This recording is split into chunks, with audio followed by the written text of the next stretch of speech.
who is participating? Yes. Please start now. Okay. Hello everyone. Uh, we are back on Test Reading Club after the short exam break. We will be reading the play Look Back in Anger by John Osborne, which is a kitchen sink drama. The cast. A narrator, you may please proceed first.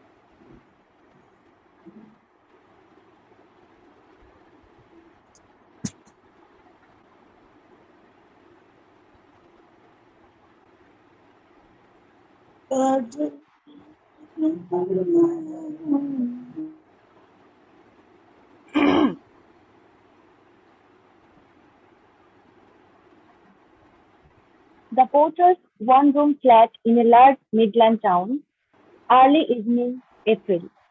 The scene is a fairly large attic room at the top of a large Victorian house. The ceiling slopes down quite sharply from left to right. Down right are two small low windows. In front of these is a dark oak dressing table. Most of the furniture is simple and rather old. Upright is a double bed, running the length of most of the back wall, the rest of which is taken up with a shelf of books. Down right below the bed is a heavy chest of drawers covered with books, neckties, and odds and ends, including a large tattered toy teddy bear and a soft woolly squirrel. Up left is a door. Below this a small wardrobe.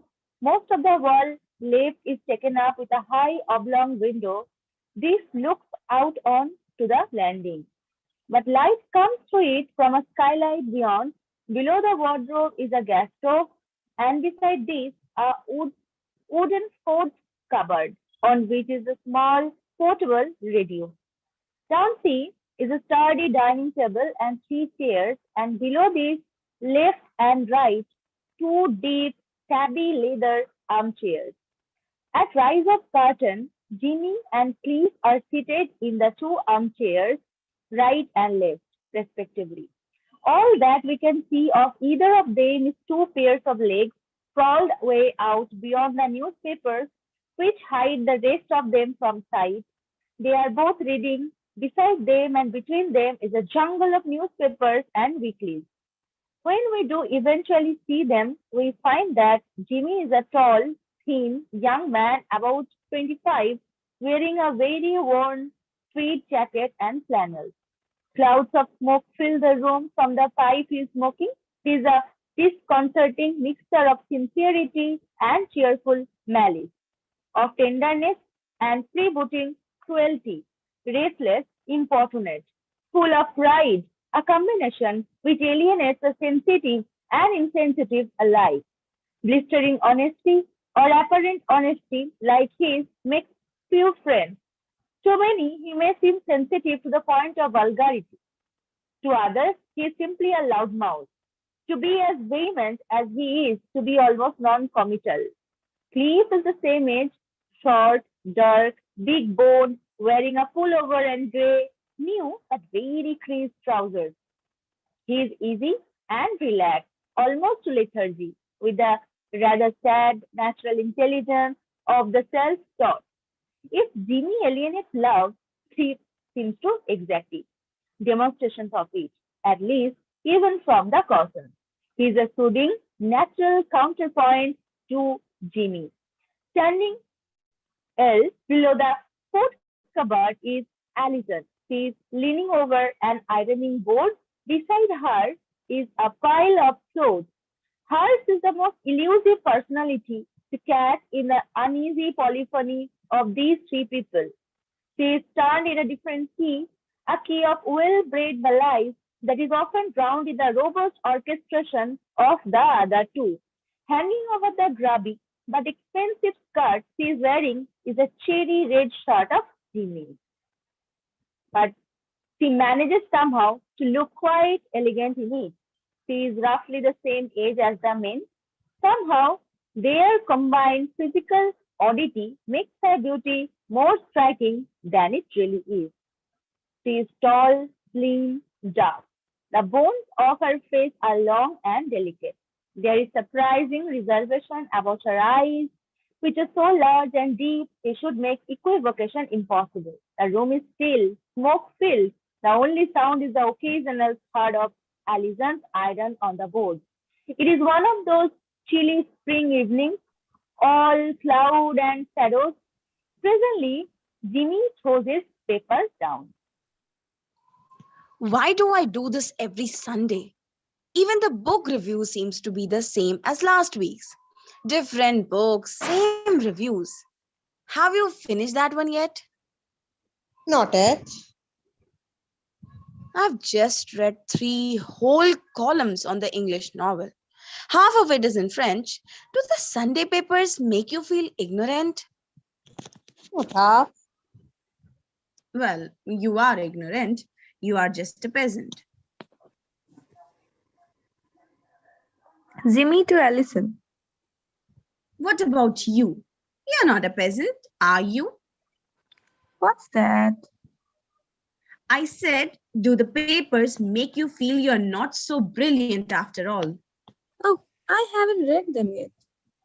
I didn't ask you that. I said, Leave the poor girlie alone. She's busy. well, she can talk, can't she? You can talk, can't you? You can express an opinion. Or does the white woman's burden make it impossible to think? I'm sorry, I wasn't listening properly. You bet you weren't listening. Old Porter's talks, and everyone turns over and goes to sleep. And Mrs. Porter goes them all with the first yawn. Leave her alone, I said. All right, dear, go back to sleep. It was only me talking, talking. Remember, I'm sorry. Stop, Ellie, I'm trying to read. Why do you bother? You can't understand a word of it. Oof, oof. You're too ignorant. Yes, and uneducated. Now shut up, will you? Why don't you get my wife to explain it to you? She's educated. That's Say, right, Aliza.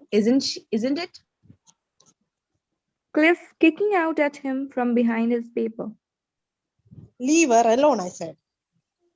Do that again, you Welsh ruffian, and I'll pull your ears off. Jimmy bangs Cliff's paper out of his hands. Listen, I'm trying to better myself. Let me get on with it. You big, horrible man. Give it me. Cliff puts his hand out for paper. Oh, give it to him, Jimmy. For heaven's sake. I can't think. Yes, come on. Give me the paper. She can't think. Can't think? Jimmy throws the paper back at Cliff. She hasn't had a thought for years, have you? No. Jimmy picks up a weekly. I'm getting hungry. Oh no, not already. He's a bloody pig.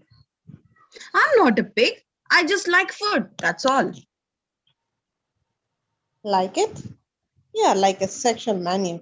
Only with you, it's food. You will end up the news of the world, boyo, you wait. James Potter, aged 25, and bound over last week, pleading guilty to interfering with a small cabbage and two tin of beans on his way home from the builder's arm. The accused said he hadn't been feeling well for some time and had been having blackouts. He asked for his good record as an air raid warden, second class, to be taken into account. Oh, yes. I like to eat. I'd like to live too. Do you mind? Don't you use your eating at all? You never get any fatter. People like me don't get fat. I've tried to tell you before. We just burn everything up. Now shut up while I read. You can make me some more tea. Good, good. You have just a great potful. I only had one cup. Like hell. Make some more. Cliff to Allison. Isn't that right? Didn't I only have one cup? Allison without looking up. That's right. There you are. And you shall only had one cup too. I saw her. You guzzled the lot. Jimmy reading his weekly. Put the kettle on. Put it on yourself. You have creased up my paper. I'm the only one who knows how to treat a paper or anything else in this house. Jimmy picks up another paper. Girl here wants to know whether her boyfriend will lose all respect for her if she gives him what he asks for. Stupid. Just let me get at her. That's all. Who buys this damn thing? Jimmy throws the newspaper down. Haven't you read the other posh paper yet? Which? Well, there are only two posh papers on Sunday. The one you are reading and this one. Come on, let me have that one and you take this. Oh, all right. Jimmy and Cliff exchange papers. I was only reading the Bishop of Bromley. Cliff puts out his hand to Allison. How are you, darling? All right, thank you, dear. Cliff grasping Allison's hand. Why don't you leave all that and sit down for a bit? You look tired. I haven't much more to do. Cliff kisses her hand and puts her finger in his mouth. She is a beautiful girl, isn't she? That's what all tell me. His eyes met hers. It's lovely, delicious bow you've got. I'm going to bite it off. Don't, I'll burn his shirt. Give her her finger back. And don't be so sickening. What's the Bishop of Bromley say? Cliff letting go of Allison. Oh, it says here that he makes a very moving appeal to all Christians to do all they can do assist in the manufacture of the hydrogen bomb. Yes, well, that's quite moving, I suppose. Jimmy to Allison. Are you moved, my darling? Well, naturally. There you are. Even my wife is moved. I ought to send the bishop a subscription. Let's see. What else does he say? Dum dim dum dim dim. Ah, yes. He is upset because someone has suggested that he supports the rich against the poor. He says he denies the difference of class distinctions. This idea has been persistently and wickedly fostered by the working classes. Well, Jimmy looks up both of them for reaction, but Cliff is reading and Allison is intent on her irony. Jimmy to Cliff. did you read that bit? Mm, Jimmy to Allison. He has lost them and he knows it, but he won't leave it. You don't suppose your father could have written it, do you? Written what? What I just read out, of course. Why should my father have written it? Sounds rather like daddy, don't you think? Does it? Is the Bishop of Bromley his nom de plume, do you think? don't take any notice of him. He's being offensive, and it is so easy for him. Did you read about the women who went to the mass meeting of a certain American evangelist at Earl's Count? She went forward to declare herself for love or whatever it is, and in the rush of converts to get to the front, she broke 4 ribs and got kicked in the head. She was yelling the head off in agony, but with 50,000 people pulling all that got into onward Christian soldiers, nobody even knew she was there. Jimmy looks up sharply for a response, but there isn't any. Sometimes I wonder if there isn't something wrong with me. What about the tea? Cliff still behind paper. What tea? Put the kettle on. Alison looks up at him. Do you want some more tea? I don't know. No, I don't think so. Do you want some, Cliff? No, he doesn't. How much longer will you be doing that? Won't be long. Good. How I hate Sundays. It's always so depressing. Always the same. We never seem to get any further. Do we? Always the same ritual. Reading the paper, drinking tea, ironing. A few more hours and another week gone. Our youth is slipping away. Do you know that? Cliff throws down the paper. What's that? Oh, nothing, nothing. Damn you. Damn both of you. Damn them all. Let's go to the picture. Cliff to What do you Alison. what do you say, lovely? I don't think I'll be able to. Perhaps Jimmy would like to. Jimmy, would you like to? And have my enjoyment ruined by the Sunday night jobs in the front row? No, thank you. Did you read Priestley's Space this week? Why on earth, I ask? I know damned well you haven't. Why do I spend 9 pence on the damned paper every week? Nobody reads it except me. Nobody can be bothered. No one can raise themselves out of this delicious sloth. You too will drive round the bend soon. I know it. As sure as I'm sitting here, I know you're going to drive me mad. Oh heavens. How I long for a little ordinary human enthusiasm. Just enthusiasm. That's all. I want to hear a warm, thrilling voice cry out hallelujah. Jimmy bangs his breast theatrically. Hallelujah. I'm alive. I have an idea. I have all. I want to hear a warm, thrilling voice cry out hallelujah. Why don't we have a little game? Let's pretend that we are human beings and that we are actually alive. Just for a while. What do you say?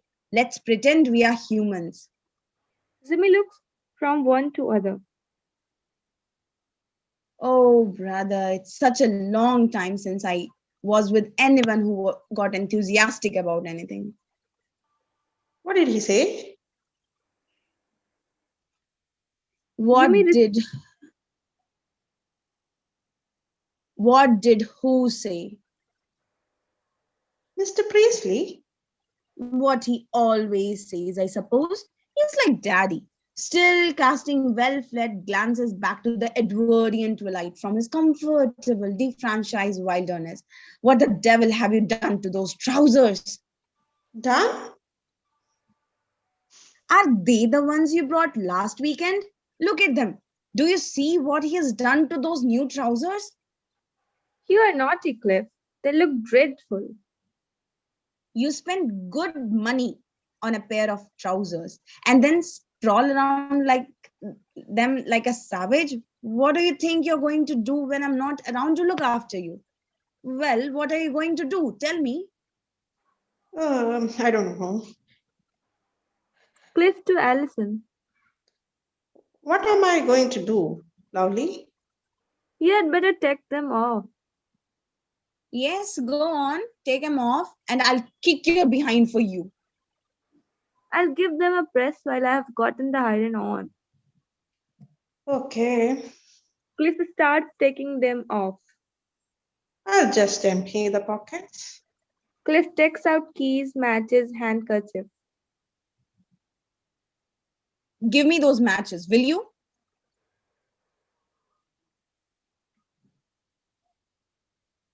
Oh, you are not going to start up that old pipe again, are you? It sings the place out. Cliff to Alison. Doesn't it smell awful? Jimmy grabs the matches and lights up. Alison. I don't mind it. I have got used to it. She's a great one for getting used to things. If she were to die and wake up in paradise after the first 5 minutes, she'd have got used to it. Cliff hands Thank, her the trousers. thank you, lovely. Give me a cigarette, will you? Don't give him one. I can't stand the stink of that old pipe any longer. I must have a cigarette. I thought the doctor said no cigarettes. Oh, why doesn't he shut up? All right, they're your ulcers. Go ahead, and have a bellyache. If that's what you want, I give up. I'm sick of doing things for people. And all for what?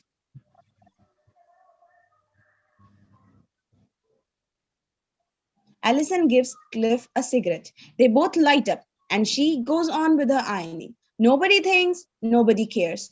No beliefs, no convictions, and no enthusiasm. Just another Sunday evening. Cliff sits down again in his pullover and shorts. Perhaps there's a concert on. Picks up Radio Times. Ah, Jimmy nudges Cliff with his foot. make some more tea. Cliff grunts. He is reading again. Oh, yes, there's a Vaughan Williams. Well, there's something anyway. Something strong, something simple, something English. I suppose people like me aren't supposed to be very patriotic. Somebody said, what was it? We get our cooking from Paris, our politics from Moscow, and our morals from the port state. Something like that, anyway. Who was it? Well, you wouldn't know anyway. I hate to admit it, but I think I can understand how her daddy must have felt when he came back from India after all those years away, the old Edwardian brigade, to make their brief little world look so pretty tempting. All homemade cakes and croquet, bright ideas, bright uniforms, always the same picture. High summer, the long days in the sun, slim volumes of verse, crisp linen, the smell of starch. What a romantic picture. Phony too, of course. It must have rained somewhere. Still, even I regret it somehow. Phony or not, if you are no world of your own, it's rather pleasant to regret the passing of someone else's. I must be getting sentimental, but I must say it's pretty dreary living in the American age, unless you are an American, of course. Perhaps all our children will be Americans. That thought, isn't it? Jimmy gives Cliff a kick and shouts at him. I said that's a thought. You did? You sit there like a lump of dough. I know you are going to make me some tea.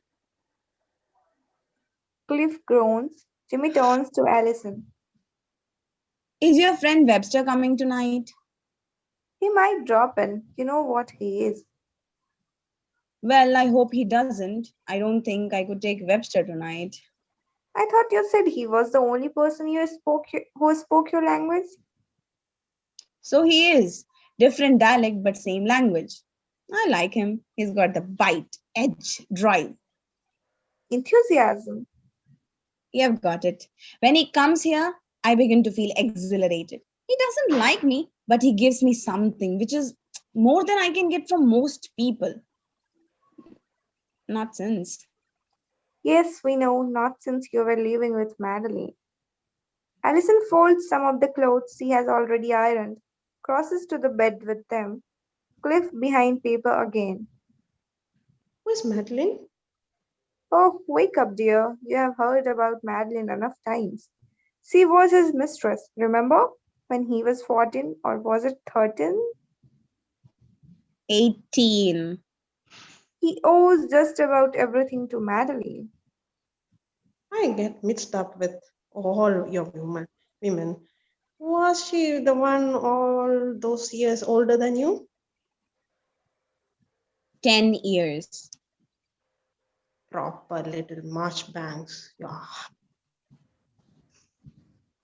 What time's that concert on? Jimmy checks paper. Oh, I feel so sleepy. Don't feel like standing behind that blinking sweet stall again tomorrow. Why don't you do it on your own and let me sleep in? I've got to be at the factory first thing to get some more stock, so you'll have to put it up on your own. Another Another five five minutes. minutes. Allison has returned to her ironing board. She stands with her arms folded, smoking and staring thoughtfully. She had more animation in her little finger than you two put together. Who did? Madeline, Her curiosity about things and about people was staggering. It wasn't a naive noisiness. With her, it was simply a delight of being awake and watching. Alison starts to press Cliff's trouser. Cliff behind paper. Cliff be Perhaps I'll make some tea after all. just to be with her was an adventure. Even to sit on top of a bus with her was like setting out with Ulysses. Wouldn't have said that much like Jesus. He is an ugly little devil. All right, guys, you all read wonderfully. We will stop now and we'll read the remaining part of the play next Sunday. Hello? Hello, am I audible? Okay, guys, Yes, yes. we'll read the remaining pages next Sunday.